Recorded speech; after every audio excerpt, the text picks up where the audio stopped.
आशा की किरण। નૃસિંહાનંદ સ્વામીને પણ ભગવાન શ્રી આજ કીધું, સ્વામી તમારે અખંડ જો આનંદની પ્રાપ્તિ કરવી હોય તો અમારી સ્મૃતિ અખંડ રાખતા શીખો. અખંડ અમને હાલતા ચાલતા ખાતા પીતા સર્વે ક્રિયામાં યાદ કરી રાખો. તમને પણ બધાને કહું, ભગવાનના ભક્તો, આપણી સહજ ક્રિયા જ પરમાત્મામય થઈ જાય છે. છીક આવે તો સ્વામિનારાયણ, બગાસ આવે તો સ્વામિનારાયણ, ઠેસ આવે તો સ્વામિનારાયણ, રોદો આવે તો સ્વામિનારાયણ. પ્રત્યેક ક્રિયામાં ભગવાનને સંભાળતા રહેજો. પરમાત્મામય જીવન બનાવી નાખજો અને પરમાત્મામય જીવન બનશે. કારણ કે અબજો જન્મથી જીવાત્માને માયાનો કાટ લાગી ગયો છે. કારણ શરીર બરાબર જામેલું છે.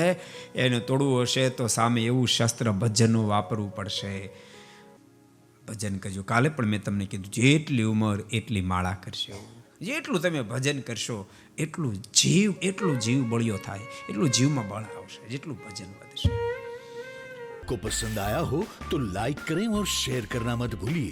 सब्सक्राइब करें सरदार कथा चैनल को और बेल आइकॉन पर क्लिक करना मत भूलिए लेटेस्ट वीडियो सबसे पहले पाने के लिए.